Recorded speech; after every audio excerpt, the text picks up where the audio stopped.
This segment is brought to you by JigMasters Jigs. When in doubt, get the jig out. Go to JigMasters.com and use promo code PNF20 and save 20% off your next jig order today. Welcome to the Paddle and Fin Podcast Network. This is the final cast segment with your hosts Brad Hicks and Josh Eldridge, where we cast our final opinions on all products, good and bad. Welcome to the final cast.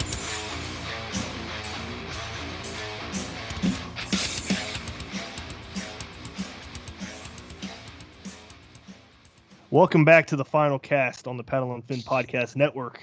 I'm your host Brad, riding solo tonight. Josh is still on a break, so we got two Paddle and Fin listeners on the show tonight, Josh Cravens and Nick Nacrelli. What's up, guys? What's up, man? Good evening. Thanks for having me, Brad. Yeah, did I pronounce your last name right? Yes, Nacrelli. I usually ask people before I start, but... No, you're all good. Awesome. So we're going to talk about the White River tournament we did a few weeks ago. We're going to kind of review the river, I guess. This is a product review segment. So I'm doing something a little different. But we can start out by you guys letting the listeners know who you are. Start out with Nick. My name is Nick Nacrelli. I currently live in Indianapolis, Indiana. I've been kayak fishing since last May. Currently, I'm on a Jackson Bite FD. I just picked up a couple days before the White River tournament that Indiana kayak anglers threw. Had a great time. Met Brad for the first time, and the three of us did a float. And yeah, I fished the White River quite a bit. And yeah, it's a nice river. There's definitely good times and bad times out there in terms of water and how I enjoy fishing the White River. So yeah, give it back to you. Yeah, what's your personal best out of the White? I have caught a couple of 20-inch smallmouth. I've caught one 20-inch largemouth. Holy crap. Yeah. See, it's pretty rare to catch a 20 here in Ohio on our river. I've caught a handful of 18s and 19s. I've never caught a 20 yet. And if you catch a 20 here and everybody's all like, holy crap, that's awesome. I don't know. What's that? They try and find that honey hole. Yeah, I know where two of them have been caught. I keep going back there like that time of the year. I just can't find them. But yeah, I caught the two smallmouth in different spots on the river, both where we floated through actually for the tournament, and then the largemouth kind of about 20 yards from where I caught one of the smallies. But really? Yeah. Where we started that tournament at, Broad Ripple area. Yeah, there's a lot of fish that are around, but they definitely right now in August, I think August is probably one of the harder months to fish the river. It's real low right now, and I like it when it's rained a little bit. Personally, that's my favorite time to fish a White River. Yeah, when the river's on the rise. Absolutely. I like it too. Even when it's up and just sitting and it's, 2 feet up, I feel like they are, in sections anyways, are a little easier to place. And that for the White River tournament, like I said, I got that new kayak on Wednesday before the tournament. And from Wednesday to Saturday, it was a 6-inch water difference. Yeah, not like, not a whole lot in current and in terms of those changes, but just the water. I mean, it was different. Yeah. Pretty quickly. I could tell it was different, and that was my first time on the river. So. Yeah. Josh, how about you? Let everybody know who you are and where you're from, all that kind of thing. Hey, guys. Josh Cravens. I live here in Indianapolis. I grew up down in southeast Indiana, Rising Sun, Indiana. I'm sure you guys have heard of it. Small town. It's basically a Cincinnati suburb. So, Brad, I had a little surprise for you. No! Oh, no! I'm a Bengals fan, baby. Who dey? Hey, look at my hat and my shirt I'm wearing.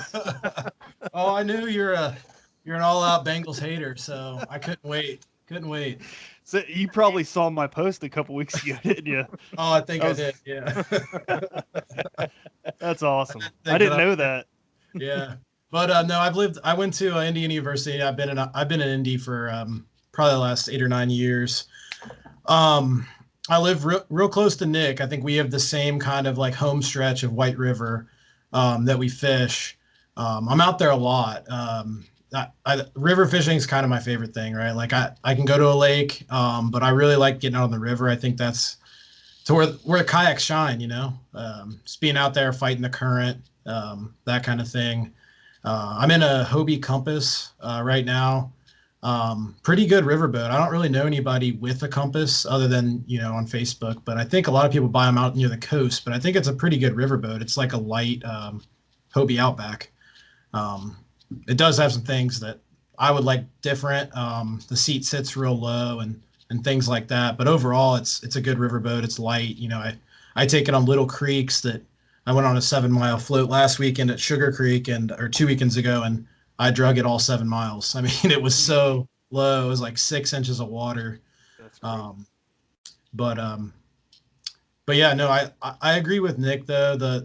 The river fish is a lot better after rain. I mean, I think that's probably common in a lot of rivers. I'm pretty new to bass fishing in general. I got into kayak fishing and bass fishing back in September. So my story, how I kind of got into it, is a little funny. I grew up, like every kid, like a lot of kids, you fish a worm and a bobber. I grew up on the Ohio River, fish for crappie, stuff like that. Never really knew much about bass. I caught a few on live bait on accident. But I always loved it. We go to Florida and stuff, and I always fish. I do some deep sea charters and such, but never really got into it, like just casual. And then last spring, I was on a bachelor party with one of my good buddies that I used to work with, and one of his best friends is Jacob Wheeler. So I'm on a bachelor party with Jacob Wheeler, and I'm not into bass fishing, right? And I've met Wheeler a bunch of times at this point, and I knew he's a professional fisherman. I'm like, oh, that's cool, like cool. Yeah. Like whatever, and hung out with Wheeler, and then he was just talking about how he's like practicing for a tournament, and we were like riding to go do bachelor party stuff, and he was like watching like footage of the guys practicing because he's missing a day of practice, and he was talking about it. I was like, dude, this sounds awesome. Like, I miss fishing. It sounds so sweet, and I had no idea he was like pretty much the best there is right now, Yeah.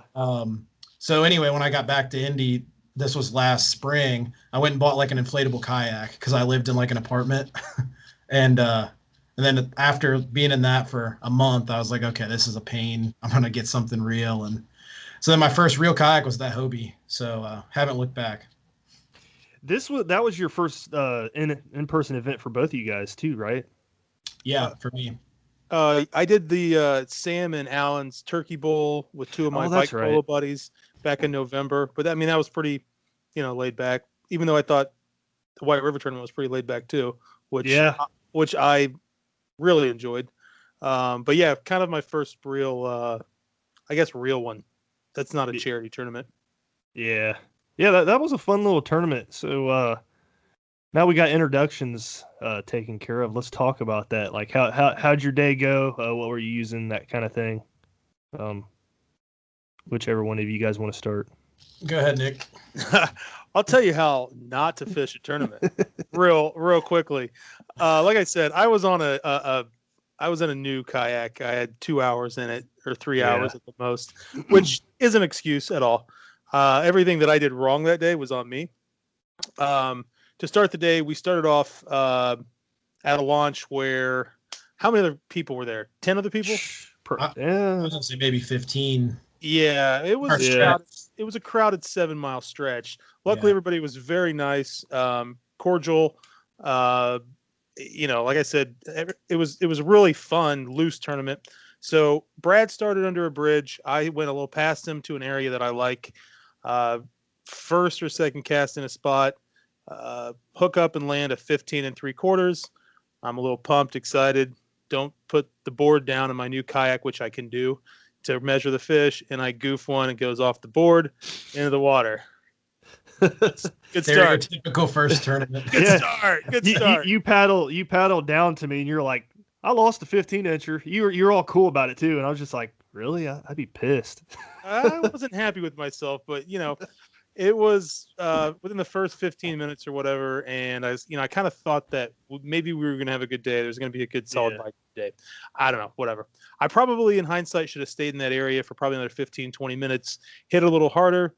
I caught that fish on a whopper plopper. It was a largemouth. Fishing this long tapering grass line. Like I said, that was a cross river from where I caught a 20-inch largemouth and right above a riffle where a 20-inch smallmouth I've picked up last summer. So there are fish in that area. The first week of March, right in the same spot, actually. It was my first kayak trip out of the year. Pulled a 19.5 on a little finesse football jig. A little kite. They stack up in that hole, man. I've caught 18s in that same. I know exactly what you're talking about. They stack up there. I think there's a dam nearby, so I don't know if the fish run up as far upstream as they can go or what. But yeah, I mean, I have the same experience, in that area. So something also for people listening, if you look at a map of Indianapolis, you'll see the White River kind of snakes through the center of town. Well, there are a number of dams between downtown. There's two big ones between downtown and where we were at. We fish between the two. So when the water level isn't going, it doesn't move quick. So you have places where there's grass, there's hydrilla, there are some places where there are pads on the White River. Not really the section we were at, kind of on the other side of the dam where we started behind. So I'm not going to try to compare the White River at all to like Chickamauga, but Chickamauga is the Tennessee River that is dammed up. So when they pull water, you see those fish change their pattern. But there are sections where the water doesn't move much. Now, that's why I was fishing this grass line. There's a smallmouth and largemouth stack in that area, and when they're moving and they're biting, you can have a great day within a 100-yard stretch. I had a day last summer where I was just counting. I think I put up 85 or 86 inches, essentially in 100 yards. I was just fishing for myself that particular day, but it was a great day and similar weather and everything else. But anyways, I lost that fish. I roll past you, say what's up, go to that next bay where that creek comes in, pick up a 10-incher that doesn't count, a largemouth on a jig, go down through. I caught a 12.5-inch smallmouth on a whopper plopper. And then I put that fish on the board, and then my strategy didn't really work. I was on that shark hook strategy. I was throwing 110 whopper ploppers, chatterbaits, jigs, not real full cut jigs, I would say. I was throwing that day. Like a finesse jig? I'd actually cut one of my elite swim jigs from Lucky 7, but I finesse cut it around the top, so it kind of looked a little bit like a bigger profile, and then had a twitch and fluke on the back of that. And then I also had cut a 6-cents hybrid jig, skirt all the way up, and then I had a real short one of their twin tail grubs. Forget the name of the 6-cents little crawl grub. It's a great trailer. Looks great in the water. So my day got slow. I resisted the urge again, which is kind of a theme in my river fishing, to put on a Ned rig, and got slow for a while. And then I had a couple of 16 inches come off at the boat, had a 14 or so come off at the boat again. And once I switched up finally to the Ned rig, I caught a bunch of dinks. My favorite, old Rocky, the rock bass. Yeah. And kind of just watched Josh on the leaderboard, hoping he could make a run. The guy who got second place, Aiden, real nice guy, goes to Purdue. He was on the same stretch, and I think he got a little bit in front of us, killed it, and I think it was just catch up. I didn't have a great day. I put one fish on the board, and it was a fun learning experience. Had a great time floating. That's fun. That's what it's all about, man. Exactly. It was, it is what it is. Yeah.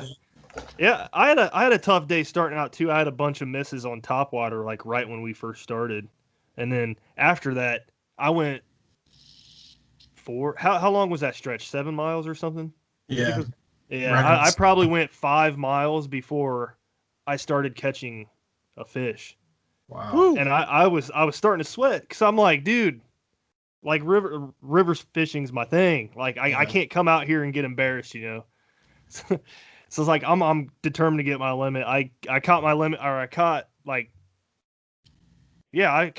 my limit within like one of the last mile and a half, I think. Okay. Yeah. Something like that. Before The it got deeper real spot. shallow. Yep. Yeah. And then above that real deep rocky bank, there was another area where it was like right against the bank with a riprap, and I caught 4 off of that. Caught 2 big channel catfishes, 26 inches bigger than the catch board. It's always And fun. then, I hooked Slam into back. something big too that like pulled my line, and it wouldn't stop. The drag just wouldn't stop. I don't know what it was, but the guy that was behind us that met us at the ramp, he saw me fight this thing, and it just kept pulling drag. Finally, it just popped the line. I was like, what the heck was that? You tail hooked a massive carp. That's what I was guessing too. Probably They're in did. there. They're in there. I've I caught was some guessing big it was a drum carp. too. Some like Yep. 70-pound drum. 70? 7. Oh, I was about to say that's huge. 70. Well, there's apparently giant channel flatheads in that river too. Yeah. I've caught 1 or 2 small ones, but I've talked to some people that were fishing on the bank while I was out last summer, and they were like, "I caught a 40-pound flatty out of here." Dang, that's a good one. I've seen some big ones. I don't think I've ever seen anything that big. Me either. Yeah, But jeez. that's a tank. Yeah. Yeah, Josh, go over your tournament day, how it went, and where you placed and everything, because you did pretty well. Yeah, I had a pretty good day. So like I said, I fished the white a lot. The section we fished, I was hesitant to because I know the guy who won last year, I had heard won it on that stretch. And in the past, that stretch has kind of been forgotten. You know, I think they knocked out a dam below our takeout. And I've heard, I wasn't fishing then. I've heard it's completely changed that stretch. It used to be a lot deeper. And now, you know, there's, you saw there's riffles, there's, you know, there's a little current, you know. I wouldn't say it's fast or anything like that, but I was worried to fish that stretch, but I know that stretch like the back of my hand. You know, I fish it a lot. For practice, the only section I didn't know was from the takeout up about 2 miles. So I never have done a float. I always launch, paddle downstream or upstream, you know, and then pedal back to my put in. So I cover little sections at a time, you know. So, but I know them all except. So in practice, I went and did that. And you saw it's real wide down towards the city, towards the bottom of our takeout. And like Nick said, the water was quite a bit higher then, and there was a lot more current. And I actually caught 2 18s within an hour down there, you know, near that bridge. So I stopped fishing. I was like, okay, I'm going to paddle back up the next mile. I left that mile alone, and had decent success as well, catching, you know, keeper fish at least in practice.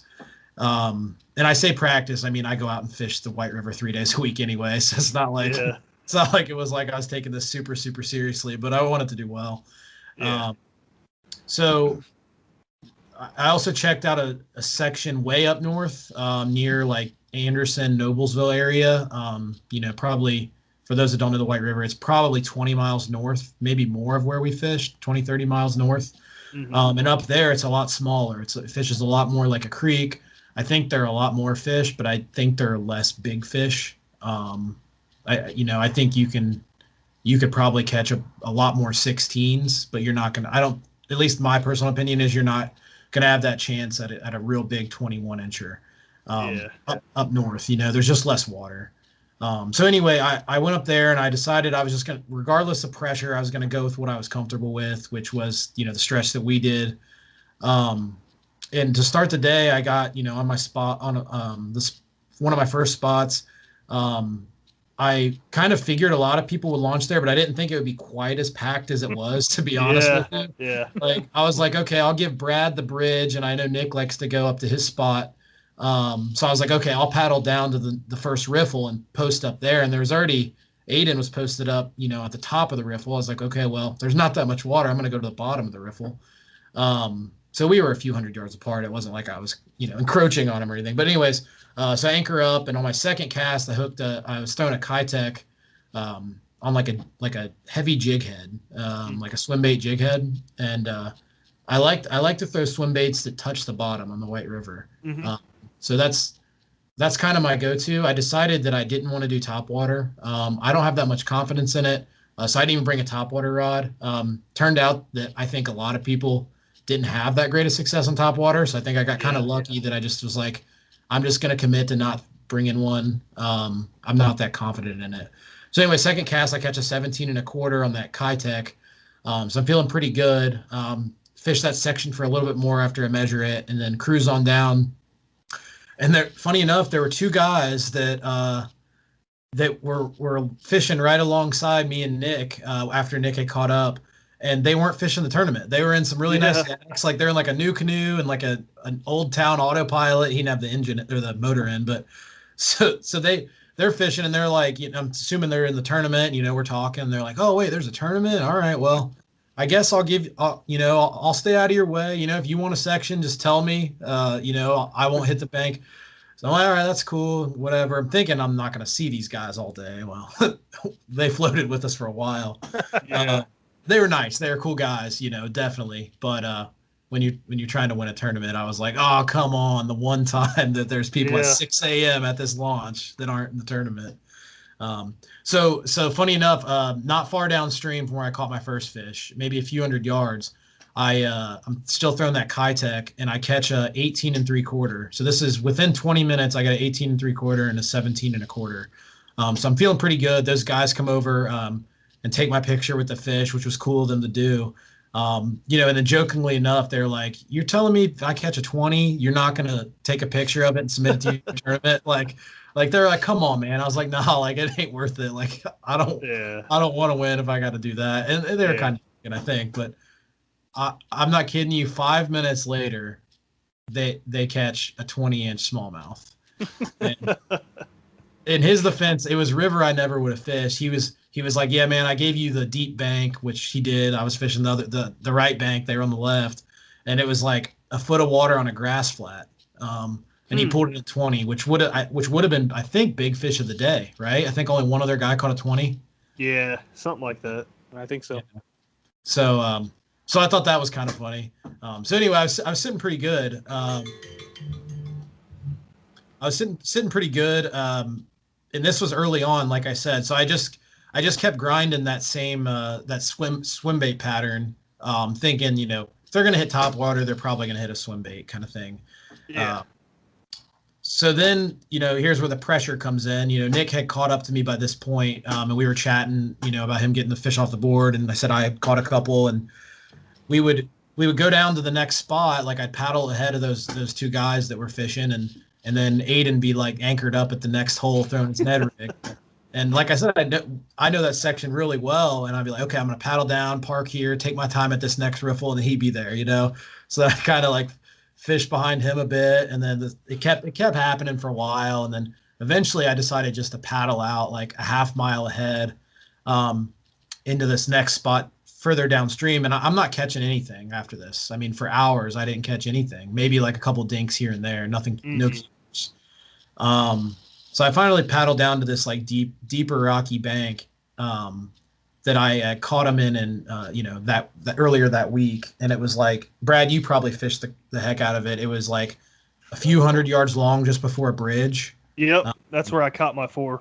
Yeah. So get this. So I paddle ahead of everybody, right? So like to where I passed 6 or 7 guys near the Rocky Ripple area, and so I'm like, okay, I'm good. Well, these two guys had paddled upstream to that rocky bank as I got to it. So they were just going back and forth, which I was going to do. I was going to do 2 laps on it. So you must have got that clean water after everybody cleared out, because I didn't catch anything on that bank. Nick, you caught a couple, didn't you, on that stretch, that little bank there? Yeah, I had 2, I'm going to approximate at 15 and a half inches come off at the boat.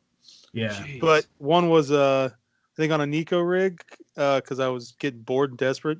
And then I think when I switched over to the Ned, I mean, that's what I should have done. Yeah. That's what I was throwing too, because I was trying to get that limit, man. So I was throwing that Ned rig. Yeah. I kind of take the opposite approach. I try and throw like moving baits until I can't get a bite, and then I'll throw the Ned. So about 3 or 4 hours into the day, I switched to the Ned and I threw it the rest of the day. I think like you guys, I caught a lot of fish. Once we switched to the Ned, they were just so small. I did end up getting a 15 and I think 15 and a half on the Ned in a random place. It was like a grass, like a deep sandy area, like with grass on the bank. It was a random cast. Like I don't know why he was sitting there. Thinking back, I probably should have anchored up and fished that. They might have been several of them in there. I'm not sure. So anyway, at this point, I'm throwing the Ned and I get my limit. I get like a 13 and a 12 fishing a little riffle. So I'm happy I got my limit. And I look at the leaderboard and I'm in fourth. I'm like, oh my God, are you kidding me? Like there's 78 guys in here. Like this is my first tournament. I was like, it was cool, man. I think if I wasn't like hanging out with you guys fishing with Nick, I probably would have been a little more nervous, but I wanted it to be fun, I tend to have be super competitive. I always have been. And I think that can take away from your experience sometimes. So I was trying to just have fun and fish, which I did. I had a great time. So moral of the story, I ended up in 9th after the leaderboard turned off. Some guys submitted some more fish, and I wasn't able to upgrade. So I had a good tournament. It was fun. I really like fishing the White River. I think I don't know. I think kayak fishing is just awesome because you can get to water that like boats can't. We didn't. Yeah. There were no boats on that section. There are sections where boats can go, but man, if boats hit that, you wouldn't catch a fish ever. Yeah, I was about to say we're gonna get to that because Nick told me a story that I want him to retell here in a little bit. It's my favorite. You mentioned like you don't like the tournaments to have that like super competitive feel, and I completely agree with that, man. I was always hesitant to do tournaments for that reason because I always thought it'd take away the fun of fishing, and it does to a point. Like this White River tournament, I was frustrated for like the better half of the day, and it just wasn't fun. I broke a rod, I lost fish, I caught a bunch of dinks, nothing I could submit. But yeah, I completely agree with what you said about that. That was legitimately the most small fish I've seen come out of the White River, and I mean that I've caught. And like I said, Nick, because you throw the frog on the White River all the time. You don't throw the Ned. I'm trying new things. I like throwing frogs and rats and big jigs and but east of where we were in Indianapolis, there's a creek called the Fall Creek. There are sections you can 100% put a kayak on. I used to wade it a bunch. Big fish in that little creek. I've also caught a ton of 8 to 11-inch fish. And that was, like I said, when I finally did put a Ned rig on, and I know I've caught big fish on a Ned rig. We all have. They catch giant fish. They also catch a lot of small fish. Yeah. And when I finally put one on, I caught fish that day. I probably caught, I don't know, 12 fish in an hour and a half or whatever. When I finally put one on, it was just like, okay, I'm going to do this. Only one of them was worth, or two of them was worth much. Yeah. But I've not had a day where I've caught little dinks like that in a while.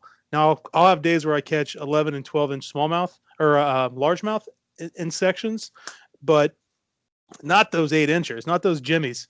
Yeah. That's the most I've seen out of there in a long time. I think it has something to do with the weather. Cause once it gets so hot like that, those big smallmouth, they either sit in that super fast. Yeah, they sit in the super fast water where you wouldn't think to cast, or deep. Yeah, I've never. I can't. I'm trying to think of that Rocky Ripple stretch last summer. I think I caught I don't know, 18 and 3/4, almost 19 on a hot day around this time. But I feel like the bigger fish on the river, especially in August for whatever reason, they're skittish, they're spooky. The water gets super clear. And there are times in the White River where you see it looks like the Serengeti of just carp and channel cats sometimes. It's crazy. it's crazy. Like that Rocky Ripple stretch last summer, man. Like I went out there and was grinding for like 4 or 5 hours. And I was just watching giant channels everywhere, giant carp. And then it's like, where are these smallies? I know they're here. Yeah. And then you find a 17 or whatever. And it's like, okay, I've had 2 bites, and I've scared 1,000 other giant fish. But I think that's a lot of rivers. And like I said, I think a lot of that contributes to, the dam that Josh is talking about that it was gone that's closer to downtown. It's a giant dam. And I think that dropped the water level when it blew out. I think that was 2 springs ago. I've been told anywhere to 1.5 feet to 3 feet. Yeah, they called it Lake Indy. That section around it called it Lake Indy. People would water ski on it. And yeah, I mean, you saw it, Brad. It was like, 2 feet deep most of the river. Yeah. So where we were taking out at 29th Street, if we would have gone down another 2 blocks on the east side of the river, there are boat launches that start all along White River Parkway. Some buddies and I, when the world is actually the real world, we ride bikes from Broad Ripple where we put in at to the Indy 500. So we ride down through there, and there are 3 or 4 parks along the river right there where you can put a boat on it. Now, I don't know that you can right now. I'm assuming you can't. I mean, I wouldn't. But yeah, so that was like Josh said, that was Lake Indy right there. I would have loved to have fished that when it was Lake Indy, but that dam blew out before I had a kayak. So whatever. I figured you'd be the kind to encourage the boaters to take their boat out there. Yeah, go ahead, bring your boat out there. It's fine. 100%. Yeah, like the guys who blew by me yesterday. It's like, if you find a stump, no big deal. You'll be all right. I saw those videos you posted on your Instagram story. I didn't even post them. I was that not happy about it because when we were coming back at me, like on the way by, 15 feet through a nice wake, and they went between myself and another boat because they're real class X. Jeez. I thought it'd be clear because of the 500 yesterday. Wrong. Yeah. So let's talk about that a little bit. There's areas where there's boats that go on here that they buzz you like that, and it's kind of not safe to fish there, right? Let's go back a little bit on that. So where we put in the launch north of that, where we met Alan and Josh Shrinko and Aaron Kimball. Yeah, that's Broad Ripple Park. There's a public boat launch there, which you should be. That's great. It's deep enough in spots. It's kind of like a channel, but there are some really shallow spots. There's a lot of wood in the water, and most people on it are great boaters. There's a lot of pontoons, people hanging out. They give you the nice little wave, and then there's the people who fly. But you can have bass boats on there, or a jet boat or whatever. And if you're on that and you're hauling, that's cool. And most of the people on the bass boats, they give you space because they know what you're doing too. It's pretty obvious when we're in one of our kayaks versus, a paddleboard or a wreck kayak. And most people are really great. Some people aren't. That little video that I didn't actually post of those guys flying by me, they came between myself and a pontoon when they went within 15 feet of me. Just blew through, went to the end of the river, turned around, and then came back. Yeah, this is like a 3-mile stretch of river where you could run a boat, like max, like 3 miles. Yeah. Maybe you can get up to the 82nd Street area. After that, it's real sketchy and shallow, and a lot of rock up that way. But, I've seen some cool boats out there. Most everyone, like I said, I have friends that live on the White River. Most of the people are awesome, but there are some times when people aren't, or I've about been hit by a jet ski. That was real close. The guy saw me. That sucked. He about took a paddle to the face because he was close enough where it could have been a thing. I actually went into that little spot yesterday, and there was actually 2 guys fishing up a bass boat. It was super cool, just trolling around. But yeah, it's kind of a different spot on that section of the White. I've caught some nice fish out there. Yesterday was a grind. I threw a ton of stuff. I never threw the Ned because I'm stubborn. And I did catch one. Yeah, caught one on a thunder cricket. mostly because it had the blade was a matte green pumpkin. It looked okay in the water, wasn't too flashy because of the water clarity. I caught one on a jig, but big fish on that spot. Somebody recently, Josh and I were talking about it last week. Guy picked up a 21-inch smallmouth somewhere that looked to be in town-ish. 21 and a half. 21 and a half. Yeah. It's the biggest river fish I think I've ever seen. I mean, it looked like it was all of 5.5 pounds. I mean, it was huge. Yeah. Andy Knott, I think, is his name. He's a cool guy. I've met him a couple times. Yeah. It was a tank. That is a pretty big fish. I don't think I've ever seen one that big out of my river here. I mean, that's the biggest one I've seen out of the White River. Yeah. Me too. I think what Josh has caught some 21s out of the White. No, my PB is a 20.5. But it was like 4.25 pounds, so it was fat. It was post spawn and feeding. Brad, I think I showed you where that spot is too. Yeah, you did. I casted there for a little bit. Yeah. Problem with where we launched is, and I run into this a lot, is like it's really overfished. It's a park, so there's people always there, and a lot of the people eat the fish too. I think, you see people with the 5-gallon buckets, and so it's really beat up. That's another reason I think after a big rain, when nobody's out there, you can actually get to the fish, and they're not so skittish. But yeah, I mean that was the biggest one I ever caught. I don't know if I'm chasing them, but I don't know. They're out there. They're there. Yeah. They're there. It's impressive you have already caught a 20-inch fish and you've been doing it for a year. See, I've been fishing the river 6 years here. 8 years here. My biggest is 19.75. That close. I mean, we don't have the quality you guys do. That's for sure. Why is that? Yeah, I wonder why that is. I don't know. Just not sure. You just don't have quite the agricultural runoff we have. I guess make some super freak fish. Yeah. But that is one of the cool things though about the White is there is grass there, and like I said, that spot we were talking about with the boats, there's a ton of grass in the water. It doesn't always. Sometimes it makes it really great fishing. I've had really good days in that spot. You know, that's not usually now. That's usually end of May, beginning of June before it really comes in. And like they're there. There's great largemouth fishing too. You can kind of target them if you figure them out.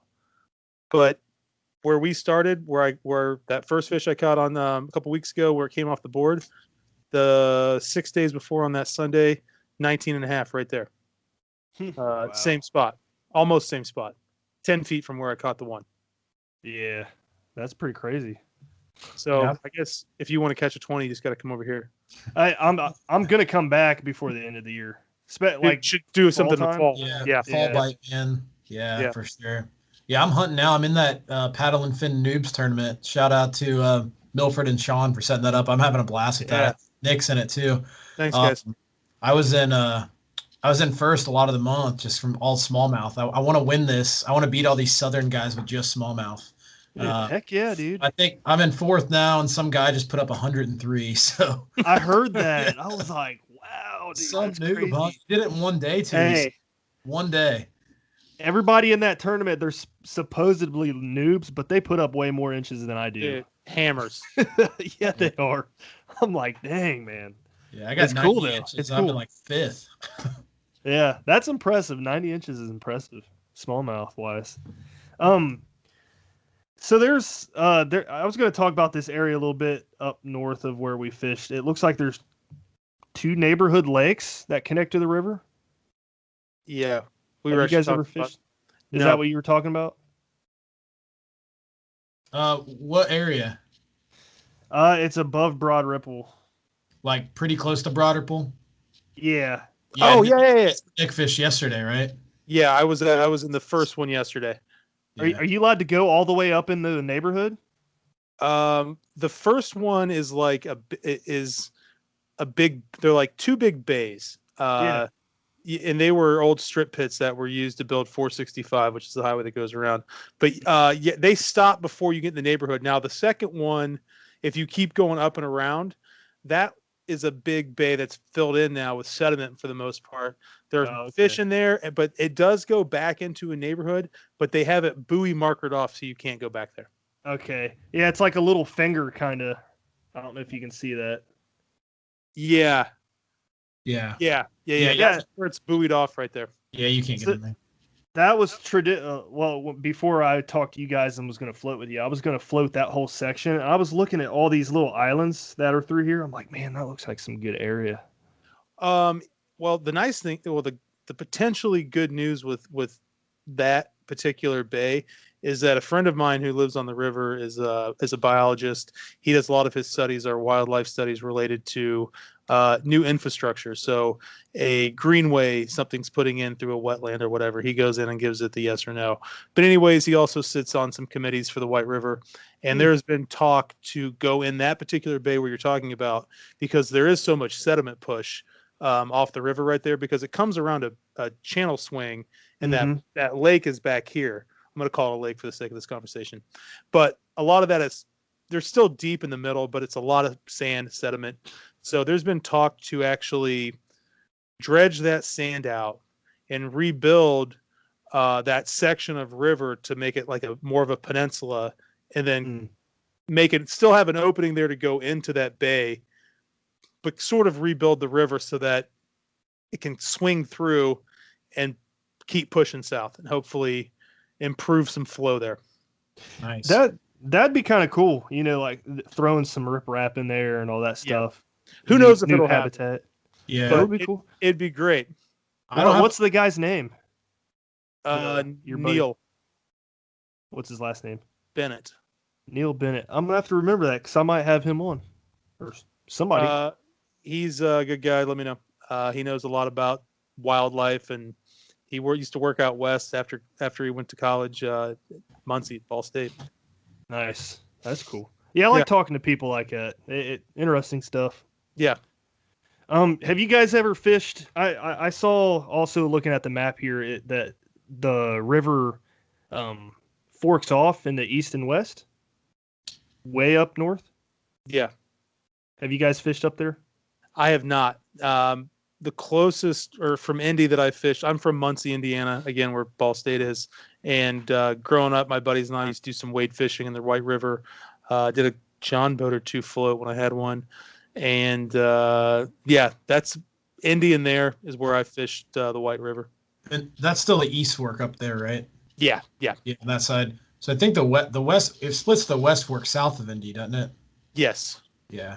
No, I don't have any experience with it either. From what I understand, just from listening to the Smalley Talk guys, sounds like it's a completely different river, just the same name. Yeah. Yeah. I gotcha. Yeah, it's probably similar to. We have a river called the Little Miami, and then the East Fork Little Miami. So it's probably similar to that. Yeah. I think that runs through. I don't even know where it goes. It goes through Columbus, then west. Yeah, it goes like southwest, I think.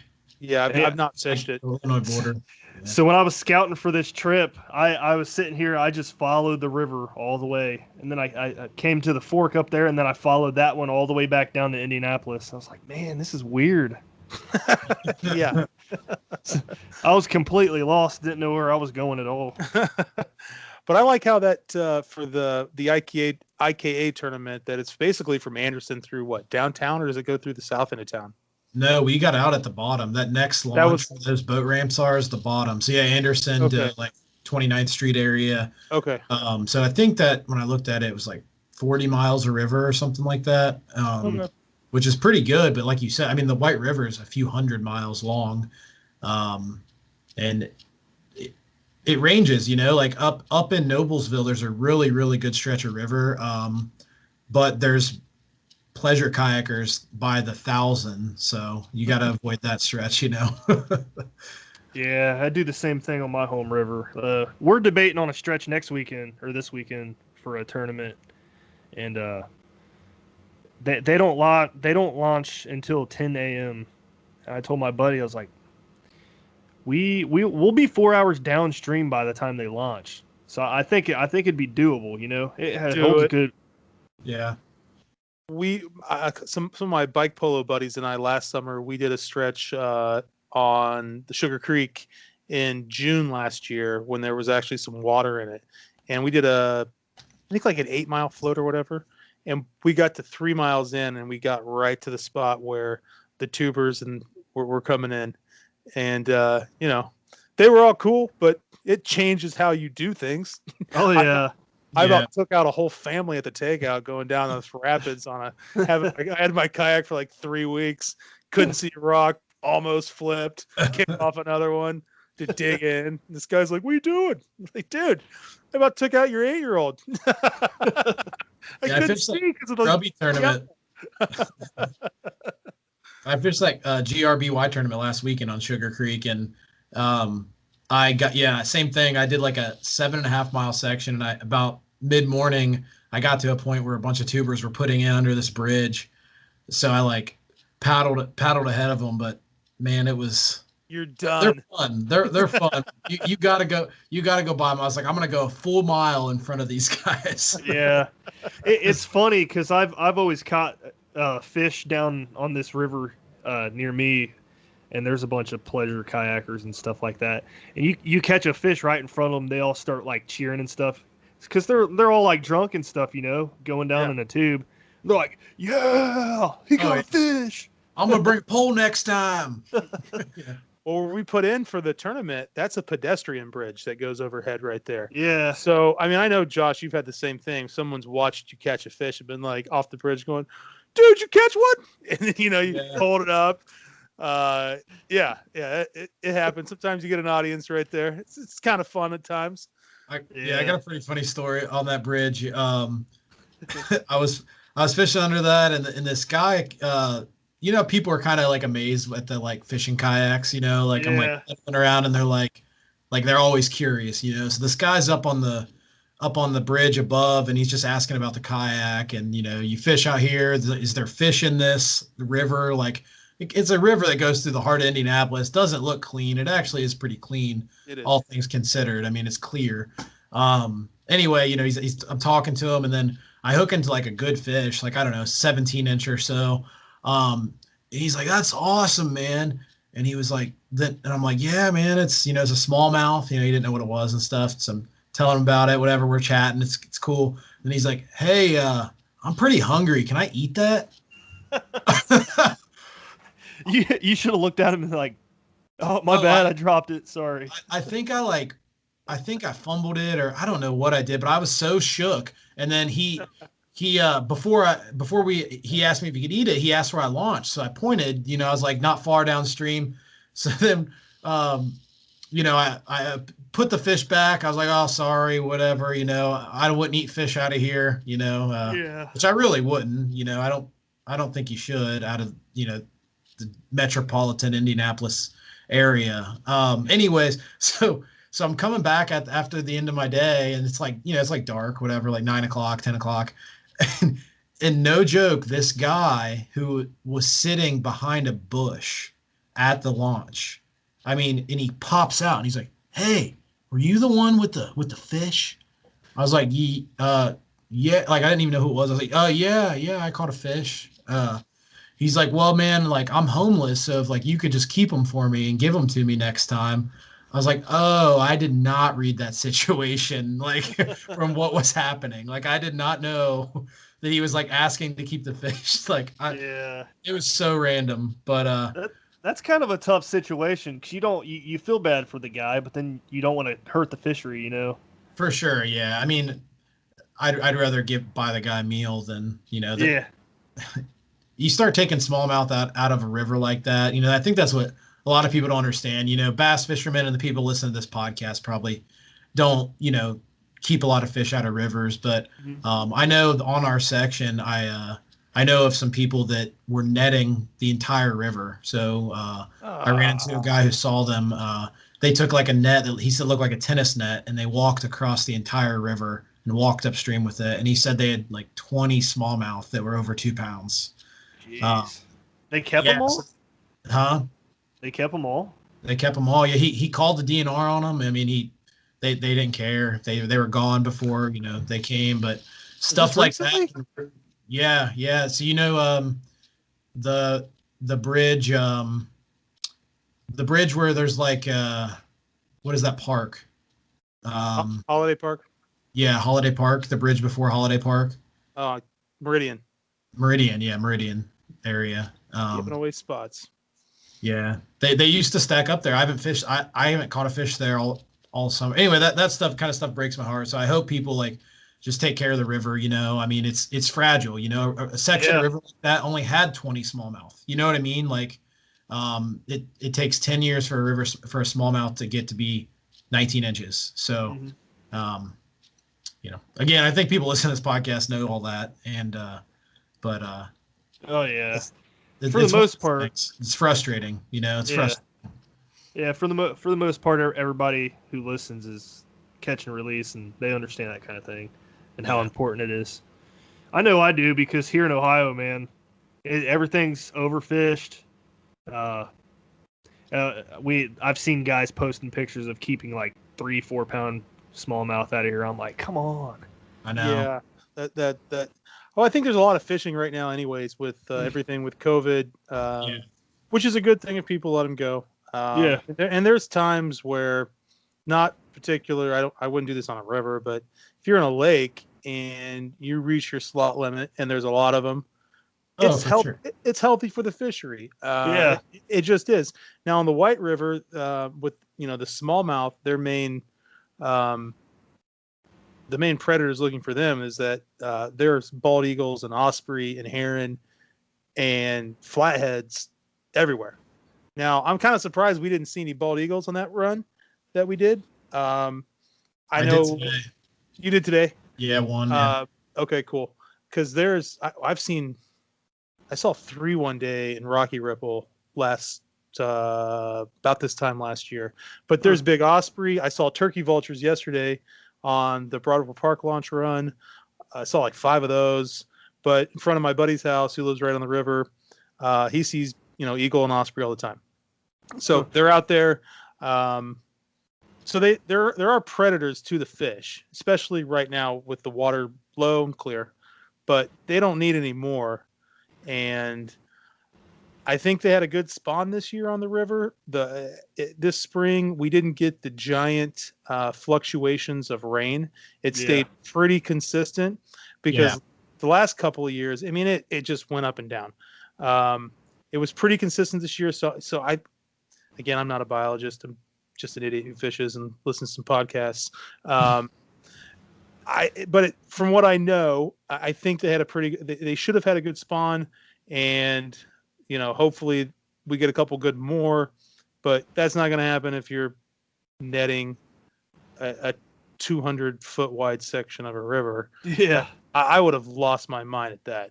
That'd have been a problem. I would too. Yeah, a guy who told me was a guy fishing the bank. And I was like, wait, are you kidding me? And he was like, yeah, he's like, I waited around for the DNR, but those guys were long gone. So that's like the extreme, I agree. Like if you catch a fish in the lake, there's a bunch of them and you're obeying the law and everything, that's fine. I think a river is just so much more delicate. It really is. Yeah, I agree, man. And I actually got stopped by DNR yesterday. Really? Well, he was on a boat. I was on the section north there. He was checking everybody. There were some guys in a bass boat behind me, and I made sure I was turned around to look, and he was over there checking the license, which great, all for it. Obviously I have my fishing licenses, so no big deal. But he was there because he could be on a boat. I have seen them around, but it sounds like it's not a lot of resources for a lot of water. Yeah. I mean, really, what are you gonna do? We out of all the years that I fished the river here, we've only seen a DNR officer once, and had me check on the river. They don't. It's just something they don't patrol. Yeah. I mean, it's hard. They should. It's hard. Yeah. But yeah, that's a bummer about that spot. I used to fish down there when the water was up, right there at the park. I had a day last summer where I caught 10 or 12 on a 90 plopper. The water was ripping, and they were between those 2 little natural islands, and I was throwing, gorilla cast from the bank, just throwing it out there as hard as I could, and just ripping a plopper, and they were blowing it up. That's awesome. That was a good spot right there. Yeah, I caught my first, I think my first ever smallmouth there. So, like I said, I grew up on the Ohio River, but there are a smallmouth in the Ohio River, but for the most part, it's muddy, sloppy, not great. So I had never caught a smallmouth until September, and it was like a 16-incher, and I was like, oh my god, it's the biggest thing I've ever seen. Like taking pictures of it, like That's cool. going crazy. But yeah, Brad, I wanted to ask you how does the White River fish compared to like your rivers in Dayton? They look similar from pictures, but is it similar? Yeah, they're actually real similar. Your guys' riffles are more textbook, I'd say. Like going through all the riffles we did, I would turn around and look at them. I'm like, man, this is a beautiful cross riffle. And then you have like eddies on both sides, Yeah.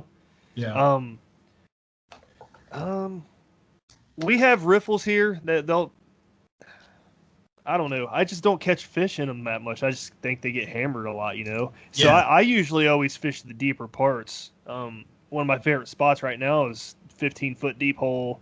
I got another 11-foot bank that I like to fish. And then Man, that's where, deep. yeah, for a river, that's real deep. Yeah. Mm-hmm. And then my pre-spawn spot, I got a couple of those. It gets 15 feet deep, up to 11 feet, and then it jumps up to 3 feet real fast, and it's just a flat. And that's where I caught 90 inches in my second tournament in 5 hours. Okay. That little, Yeah, And, I remember you posting about yeah, that was That's a lot of good day. stuff. Yeah, it was. Well done. That's the days you dream about right there. Yeah, but yeah, for the most part, they're pretty similar. That's why I figured if I went over there, I'd still catch fish. Yeah, I think Brad, I think you would have put up 80 inches if we went on a day when there wasn't a tournament. Just that pressure is tough on our, I mean, Yeah, there's so many people, and with the water low and clear like that in the spring, it might not matter. There's just the water's up high, you're not spooking everything, but with all those people going through there, it was tough. Do you are you throwing like summertime baits? Like, are you primarily throwing slow like Neds in the deep water? I do it a lot. Yeah. Yeah, but Yeah. I've been throwing this spinner bait a lot lately. Kitech swim bait on the Wicked Willow.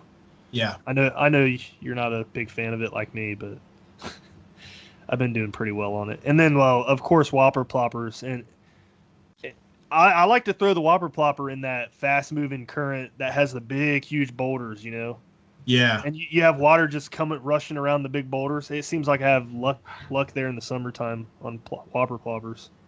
Yeah. Tell you what, man, that spinner bait though bite in the springtime, April and May, water's up a little bit, a little cloudy. I like one with the Colorado blade on the back. Yep. Woo! Finesse the finesse spinner bait, War Eagle. That's my favorite.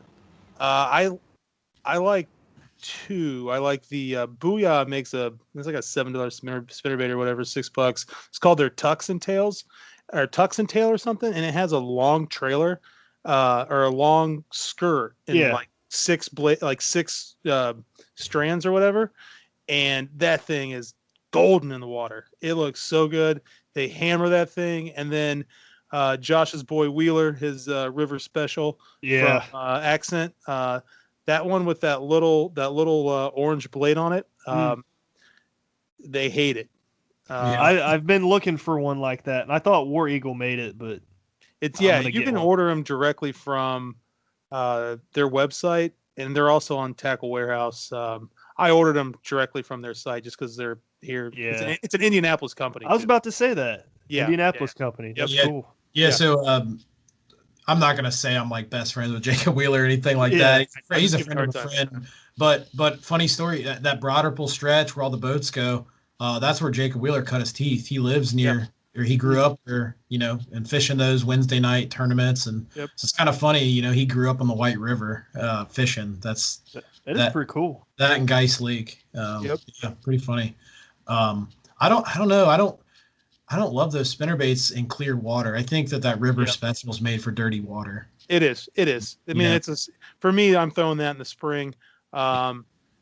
Any sort of bladed anything that I'm throwing right now, it'll be either one of the jackhammers, where it's not a silver or gold blade, whether it's the painted black blade or whatever, or one of my Lucky 7 bladed jigs where I like the all black one with it has a black blade.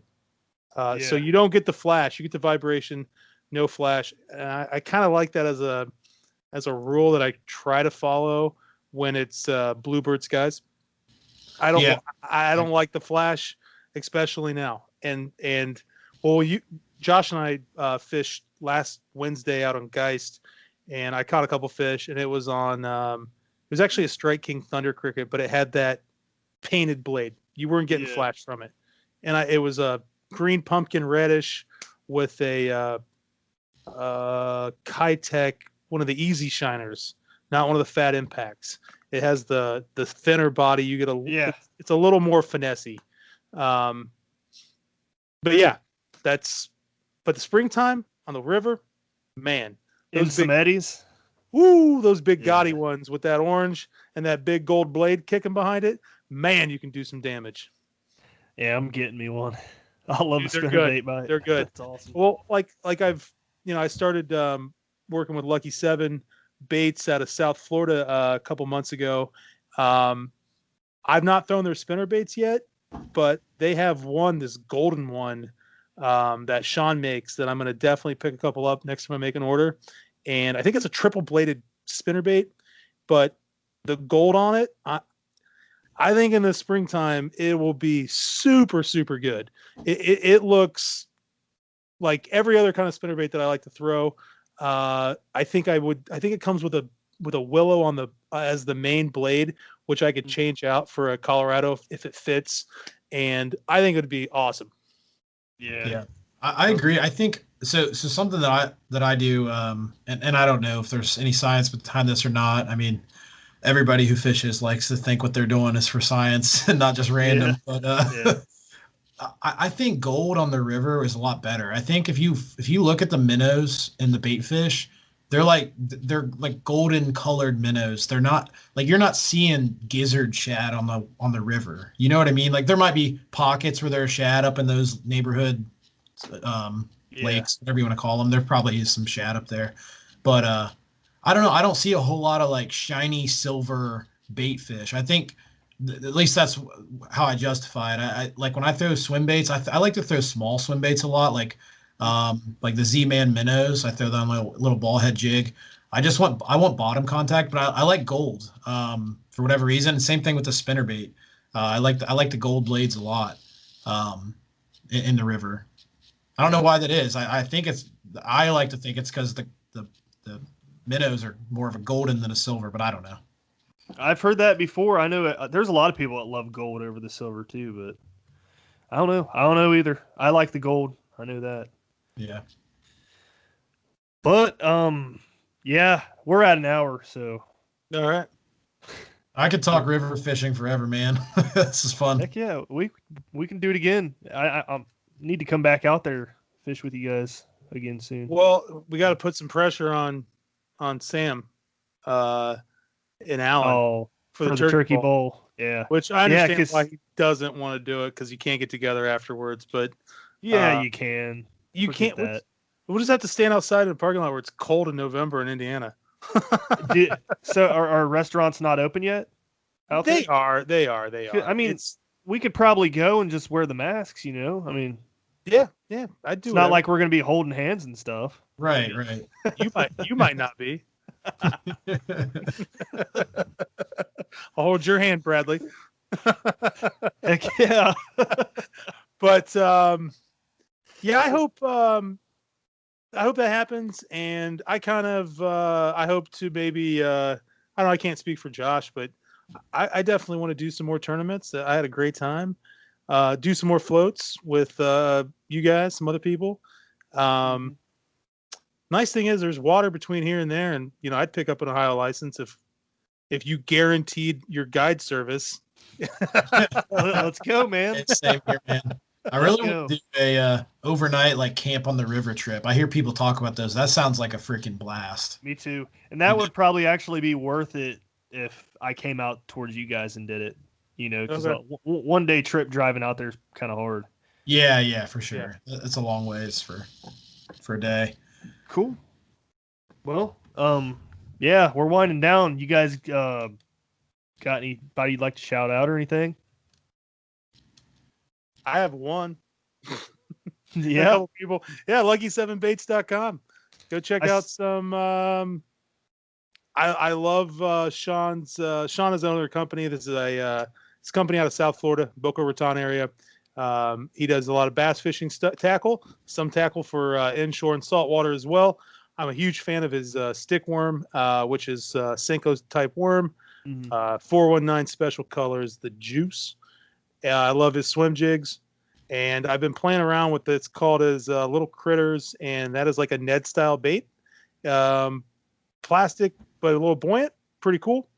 Use Nick 15, save 15%. I don't get any of that. Just trying to help the guy out. And yeah. Cool. Yeah, for me, I don't have any sponsors or anything. Like I said, I'm new to this. Be cool if you guys give me a follow at Kayak Crave on Instagram. I started that up. I'm having fun. That's how I met Nick, how I met Brad, just through Instagram, sharing photos of smallmouth and adventures. So give me a hit there. See some pictures. Be good times. Shout out my girlfriend. She lets me listens to me talk about fishing that she doesn't care about. Oh yeah. I thought you were married. No. Thank you to my wife and kids. I got to sneak that in there. Just in case. My Instagram is FCK. That's Dadlicious. One word. I cook food on the grill. I fish. I'm not going to say it to keep things PG, but dude, I love it, man. Nick has a man's Instagram, so he does, man. I love it. It's good times, dude. Username and everything. Yeah. Oh yeah. Other shout out. I just want to say shout out Paddle and Fin, man. I'm new to fishing, but Paddle and Fin has taught me so much. All you guys. Thanks for having us, Brad, and I had a blast fishing with you and talking with you on social about fishing, man. It's fun and keep doing it. I love listening to it, and I honestly learn. Like I know river's pretty good now, but lake fishing I don't know much. And when we go out, I catch fish just putting in things that come to my mind from listening to this stuff. So good stuff, and that's I love why the I new do it. Yeah. Paddle and Fin Network's great, and I've learned a ton from you all. Also, Smalley Talk podcast. Yes. And about the bronze, Hoosier State Fishing on Instagram and YouTube as well. Derek's a good guy. Shout out to Brian the Toe Schiller.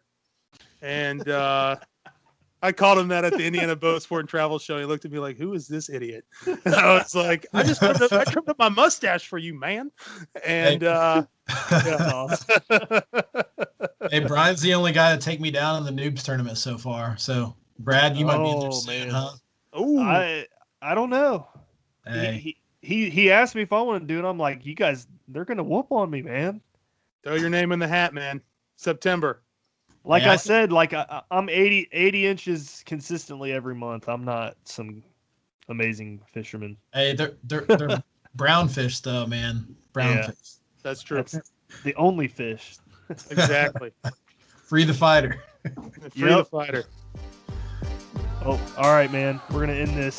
Thanks for joining the show, guys. I appreciate it. And listeners, tune in for the OG show tonight. I always mess that up. I can't remember. Brian and Jay will have a guest on. If you missed that, it'll be on podcast format Friday. With that, tight lines and smooth paddle.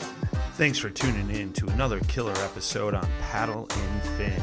Don't forget to go check out our website at paddle_and fin.com. Don't forget to check out the YouTube channel at Paddle and Fin. If you got a question, comment, want to hear from a future guest on a future episode, feel free to email us at paddle_and fin@gmail.com. Don't forget to follow us on social media at Paddle and Fin on Facebook and Instagram. Shout out to our show supporters, Angler, the Angler Button, and app just makes for a better time on the water and creates a virtual logbook for every fishing outing out on the water. Shout out to Rocktown Adventures, located in northern Illinois, for all your kayaking, camping, and hiking needs. TRC Covers, protect your investment. Ketch Products, shout out to Ketch Products. Go to catchproducts.com and put the paddle and fin logo directly on your catch board. Shout out to JigMasters Jigs. When in doubt, get the jig out. Go to JigMasters.com, use promo code PNF20 and save 20% on all your jig